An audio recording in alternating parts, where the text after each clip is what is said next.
Good morning students. इस video में हम फाइनेंशियल स्टेटमेंट विद एडजस्टमेंट वाला चैप्टर की स्टडी करेंगे।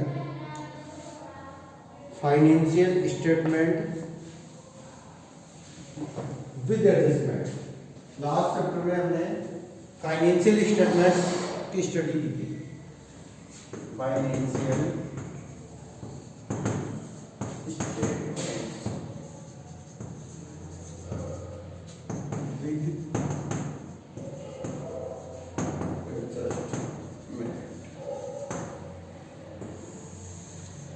बेटा फाइनेंशियल स्टेटमेंट कौन कौन से हैं? ट्रेडिंग अकाउंट, फाइनल अकाउंट भी होता है। Trading account, profit and loss account, और तीसरा है आपकी बैलेंस शीट। बैलेंस शीट ये दोनों तो आपकी इनकम को शो करते हैं, तो इनको इनकम स्टेटमेंट बोलते हैं। Income statement. और ये आपकी पोजीशन को शो करते हैं। फाइनेंशियल पोजीशन कैसी है आपके फर्म की, आपकी कंपनी की फाइनेंशियल पोजीशन को शो करती है। तो ये आपके स्टेटमेंट आप अफेयर्स में उसको बोलते हैं। तो ये तीनों जो अकाउंट बनाते हैं, अगर इनसे रिलेटेड कोई एडजस्टमेंट होता है तो उसको कैसे करेंगे हम? एडजस्टमेंट का मतलब कोई भी एडजस्टमेंट जो ट्रायल बैलेंस से बाहर हो उसकी दो जगह एंट्री करते हैं। तो एडजस्टमेंट होता क्या है? सबसे पहले तो देखिए,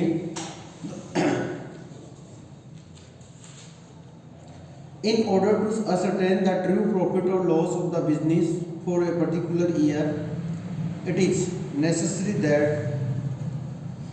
all expenses and income relating to that year are taken into consideration. For example, if you want to ascertain the net profit for the year ended on 31st March and rent for the month of March has not been paid. बेटा हम जो financial year बना रहे हैं वो 31 मार्च तक के बना रहे हैं और मार्च का रेंट पेड नहीं किया तो आउटस्टैंडिंग रेंट हो गया। अब आउटस्टैंडिंग रेंट का एडजस्टमेंट आपको करना है, तो ये है एडजस्टमेंट आपका, तभी आपका ट्रू पीएल आएगा। तो इसके ऑब्जेक्ट्स क्या है एडजस्टमेंट के? तो to ascertain the true net profit और loss of the business, to ascertain the true financial position of the business, to make a record of the transaction omitted from the books, to rectify the error committed in the books of accounts, to make a record of such expenses which have accrued but have not been paid, to make a record of such incomes which have accrued but have not been received, to provide for depreciation and other provisions. Explanation of important adjustment. अब इसमें सबसे first है बेटा closing stock. Adjustment important है, adjustment आप पढ़ेंगे तो adjustment किस किस से रिलेटेड है? तो जैसे क्लोजिंग स्टॉक है, आउटस्टैंडिंग एक्सपेंसेस है, प्रीपेड एक्सपेंसेस है, डेप्रीसिएशन है, एक्रूड इनकम है, अनअर्न्ड इनकम है, इंटरेस्ट ऑन कैपिटल है, इंटरेस्ट ऑन ड्रॉइंग है, इंटरेस्ट ऑन लोन है, बेड डेब्ट्स है, provision for bad and doubtful debts है, provision for discount on debtor, abnormal loss, charity in the form of goods, goods distributed as free sample, drawing in goods, deferred revenue expenditure, manager commission, capital expenditure, goods sold and dispatched but omitted to be recorded, goods purchased but omitted to be recorded, sale of goods on approval basis. तो ये main important आपके adjustment इनसे related होते हैं। तो first आपका closing stock है। Closing stock जो है उससे रिलेटेड आपको एडजस्टमेंट किस टाइप से करोगे? देखिए, सबसे फर्स्ट आपका जो एडजस्टमेंट होगा वो क्लोजिंग स्टॉक का करेंगे। क्लोजिंग स्टॉक हमारे ट्रायल बैलेंस से बाहर होता है।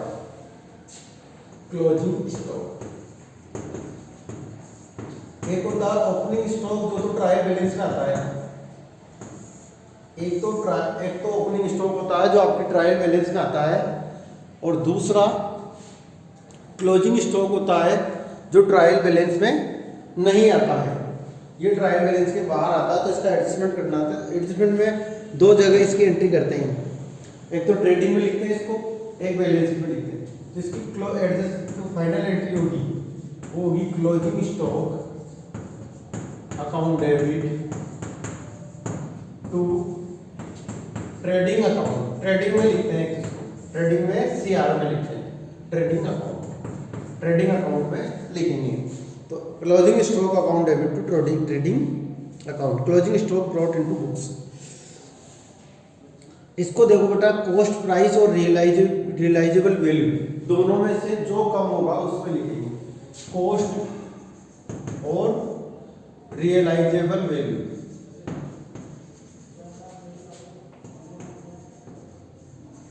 whichever लेस, दोनों में से जो कम।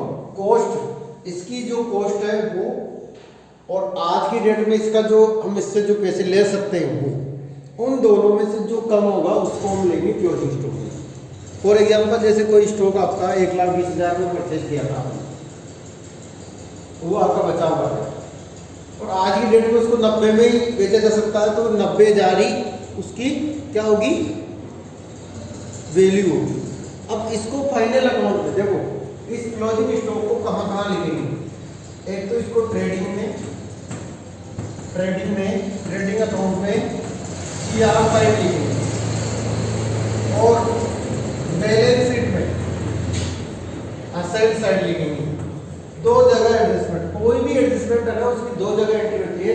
तो ट्रेडिंग अकाउंट में फर्स्ट तो किस कहाँ लिखेंगे, ट्रेडिंग अकाउंट में CR साइड, और सेकंड कहाँ लिखेंगे, बैलेंस शीट में असेट साइड। ये आपका फाइनल अकाउंट में आएगा ये।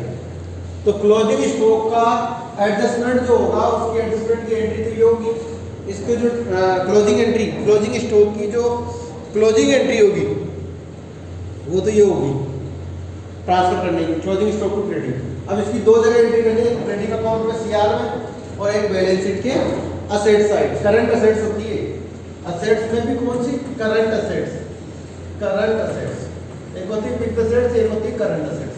तो करंट असेट्स में आती है स्टॉक, केवल स्टॉक ही लिखते हैं, उससे समझ जाते हैं, क्योंकि बैलेंस शीट आपकी क्लोजिंग है तो स्टॉक से ही समझ जाते हैं भाई ये क्लोजिंग बैलेंस शीट है।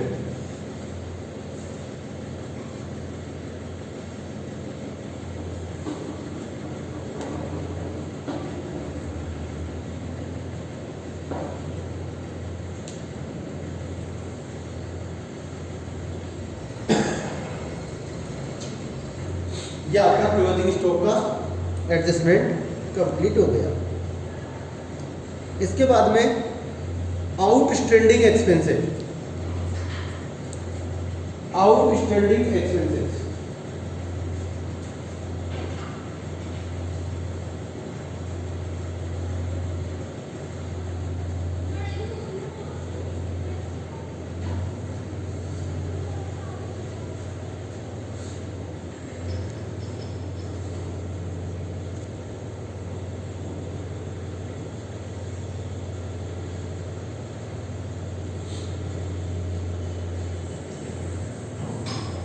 सेकंड एडजस्टमेंट है आउटस्टैंडिंग एक्सपेंसेस।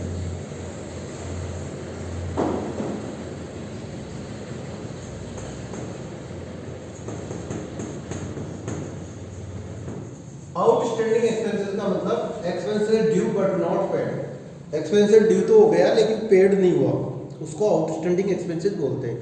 जैसे आपके मान लो पूरे साल का PL बनाते हैं और 11 महीने का एक्सपेंसेस पेड किया तो 1 महीने का पेड नहीं किया, तो वो आउटस्टैंडिंग एक्सपेंसेस होगा।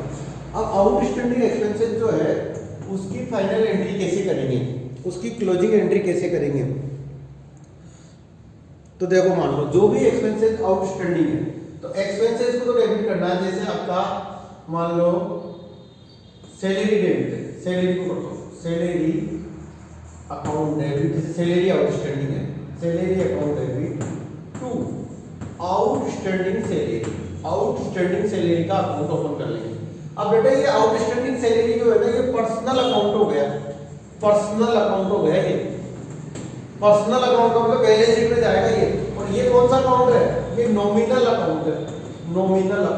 तो जो ड्यू है ना उसको हम क्या करेंगे, salary account debit to personal account. अब जैसे मान लो आपके 400 रुपये महीने की सैलरी और 10 महीने की सैलरी तो पेड कर दी और 2 महीने की सैलरी ड्यू हो गई, ये तो पेड है, ये सैलरी है, सैलरी पेड हो रहा है और सैलरी ड्यू 10 महीने की पेड कर दी तो 2 महीने की, 4000 तो पेड कर दी और 800 रुपये ड्यू हो गई।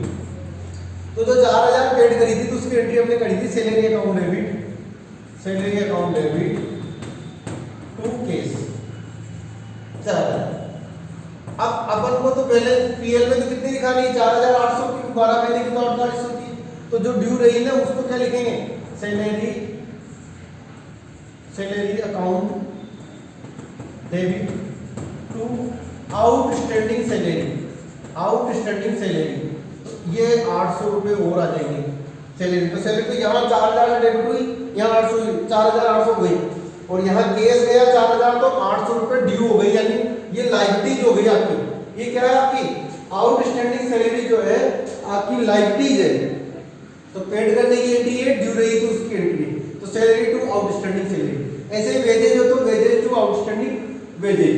अब वेजेज का तो एडजस्टमेंट होगा ट्रेडिंग में और सैलरी का एडजस्टमेंट होगा पीएल में। तो इसको दो जगह लिखना है, जैसे ट्रेडिंग पीएल में आ जाएगा। तो अगर ये सैलरी है इसलिए पीएल की बात कर रहे हैं, अगर ये वेजेज होता तो ट्रेडिंग की बात करते हैं। तो पीएल में तो लिखेंगे इसको, पीएल में तो डीआर में एक्सपेंसेस है इसलिए पीएल में तो डीआर में जो सैलरी आपकी जैसे 4000 लिखी थी आपने उसमें 800 और ऐड कर देंगे, पीएल में तो डीआर में ऐड हो जाएगा, ठीक है। और बैलेंस शीट में लायबिलिटीज में करंट लायबिलिटीज है, बैलेंस शीट में लायबिलिटीज में करंट लायबिलिटीज होगी। तो दो जगह एडजस्टमेंट करेंगे, पीएल में डेबिट में जो ऑलरेडी सैलरी थी उसमें ऐड कर देंगे और बैलेंस शीट में लायबिलिटीज में करंट लायबिलिटी, क्योंकि 2 सीआर है, सीआर का मतलब लायबिलिटीज ही है और डीआर होता है, ठीक है। तो ये आपके आउटस्टैंडिंग एक्सपेंसेस को, क्योंकि लायबिलिटीज होती है बाद में पेड करना है तो इसको यहां दिखा देंगे। ये आपका तो salary account debit to outstanding salary personal account है ये और सैलरी नॉमिनल है, तो इसको बैलेंस शीट में दिखाएंगे जब तक कि पेड नहीं करेंगे। और पेड कर देंगे तो आपका केस चला जाएगा और आउटस्टैंडिंग सैलरी कम हो जाएगी, तो असेट्स कम हो जाएगी, लायबिलिटीज कम हो जाएगी। तो वही अकाउंटिंग इक्वेशन जो है ना उसको फुलफिल करता है ये। ओके, ये दोनों एडजस्टमेंट आपके कंप्लीट हो गए, बाकी नेक्स्ट वीडियो में पढ़ेंगे हम।